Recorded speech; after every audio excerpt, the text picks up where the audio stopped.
ಎಲ್ರಿಗೂ ನಮಸ್ಕಾರ. Welcome back to my channel. ಇವತ್ತಿನ ದಿನ ನಾನು ಹಣಕ್ಕಿಂತ ಗುಣ ಮುಖ್ಯ ಎಂಬ ಗಾದೆಯ ವಿವರಣೆಯನ್ನು ಹೇಗೆ ಮಾಡಬೇಕು, ಅದನ್ನು ಯಾವ ರೀತಿ ಬರೀಬೇಕು ಅನ್ನೋದನ್ನು ತಿಳಿಸ್ಕೊಡ್ತಾ ಇದ್ದೀನಿ. ಅದಕ್ಕಿಂತ ಮುಂಚೆ ಯಾರೆಲ್ಲ ನನ್ನ ಚಾನಲ್ನ ಸಬ್ಸ್ಕ್ರೈಬ್ ಮಾಡದೆ ನೋಡ್ತಾ ಇದ್ದೀರಾ, ಪ್ಲೀಸ್ ಸಬ್ಸ್ಕ್ರೈಬ್ ಮಾಡಿ, ಬೆಲ್ ಐಕನ್ನ ಕ್ಲಿಕ್ ಮಾಡಿ. ನಾನು ಹಾಕೋ ಅಂಥ ಯಾವುದೇ ಇನ್ಫಾರ್ಮೇಷನ್ ವಿಡಿಯೋ ಆದರೂ ಅದು ನಿಮಗೆ ಫಸ್ಟ್ ಬರುತ್ತೆ. ಈಗ ವಿಡಿಯೋನ ಶುರು ಮಾಡೋಣ. ಮೊದಲನೇದಾಗಿ ಗಾದೆಗಳನ್ನ ವಿವರಿಸೋಕ್ಕಿಂತ ಮುಂಚೆ ಒಂದು 3-4 ಲೈನು ಗಾದೆಗಳ ಬಗ್ಗೆ ಬರೀಬೇಕು. ಹೇಗೆ ಅಂದರೆ, ಗಾದೆಗಳು ಎಂಬುದು ನಮ್ಮ ಪೂರ್ವಜರ ಅನುಭವದ ನುಡಿಮುತ್ತುಗಳು. ವೇದ ಸುಳ್ಳಾದರೂ ಗಾದೆ ಸುಳ್ಳಾಗದು ಎಂಬ ಪ್ರಸಿದ್ಧ ಮಾತೇ ಇದೆ. ಅಂತಹ ಮಹತ್ತರವಾದ ಗಾದೆಗಳಲ್ಲಿ ಹಣಕ್ಕಿಂತ ಗುಣಮುಖ್ಯ ಎಂಬ ಗಾದೆಯು ಒಂದಾಗಿದೆ. ಇದಿಷ್ಟು 4 ಲೈನ್ನ ಬರೆದ್ರೆ ಮುಖ್ಯವಾಗಿ 1 ಪಾಯಿಂಟ್ ಬಂದೇ ಬರುತ್ತೆ ನಿಮಗೆ. ಹಣವುಳ್ಳ ವ್ಯಕ್ತಿ ಗೌರವಕ್ಕೆ ಪಾತ್ರನಾಗುತ್ತಾನೆ. ಹಣವಿದ್ದರೆ ಸಕಲ ಸುಖ ಸೌಲಭ್ಯಗಳನ್ನು ಪಡೆಯಬಹುದು ಎಂಬ ನಂಬಿಕೆಯೂ ಇದೆ. ಹೀಗೆ ಹಣದ ಗುಣವನ್ನು ವರ್ಣಿಸಲು ಸಾಕಷ್ಟು ಕಾರಣಗಳಿವೆ. ಹಣ ಇರುವವರಿಗೆ ಸ್ನೇಹಿತರಿರುತ್ತಾರೆ, ಅವರಿಗೆ ಸಮೀಪ ಬಂಧುಗಳಿರುತ್ತಾರೆ. ಪ್ರಪಂಚದಲ್ಲಿ ಅವರೇ ನಿಜವಾದ ಮನುಷ್ಯರು ಎನಿಸುತ್ತಾರೆ. ಅವರು ಗೌರವದಿಂದ ಜೀವಿಸುತ್ತಾರೆ. ಹೀಗೆ ಹಣಕ್ಕೆ ವಿಶೇಷವಾದ ಶಕ್ತಿ ಇದೆ. ಆದರೆ ಈ ಗಾದೆಯಲ್ಲಿ ಹಣಕ್ಕಿಂತ ಗುಣ ಮುಖ್ಯ ಎಂದು ಹೇಳಲಾಗಿದೆ.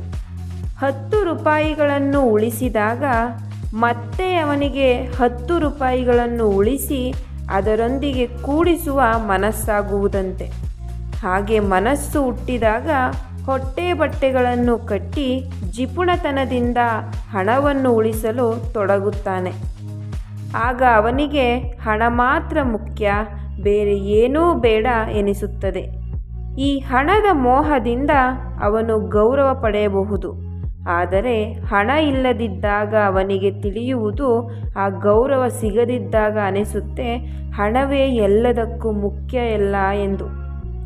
ಗುಣವಂತಿಕೆ ಇರುವ ವ್ಯಕ್ತಿ ತಾಳ್ಮೆಯಿಂದ, ಪ್ರೀತಿಯಿಂದ ಎಲ್ಲರ ಮನಸ್ಸನ್ನು ಗೆಲ್ಲಬಹುದು.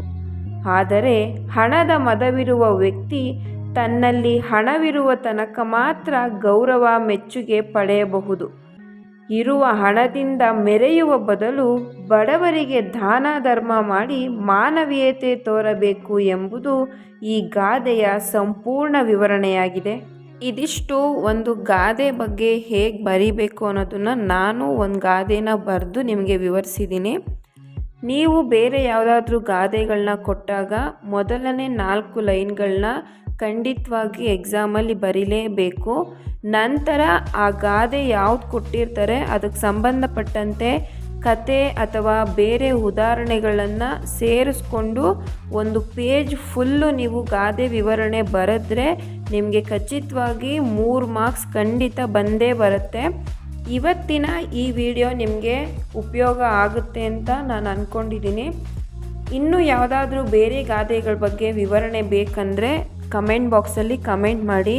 ನನ್ನ ಇವತ್ತಿನ ವಿಡಿಯೋ ನಿಮಗೆ ಇಷ್ಟ ಆಗಿದರೆ ಲೈಕ್ ಮಾಡಿ, ಶೇರ್ ಮಾಡಿ, ಸಬ್ಸ್ಕ್ರೈಬ್ ಮಾಡಿ, ಚಾನಲ್ನ ಸಪೋರ್ಟ್ ಮಾಡಿ. ಎಲ್ಲರಿಗೂ ಶುಭವಾಗಲಿ.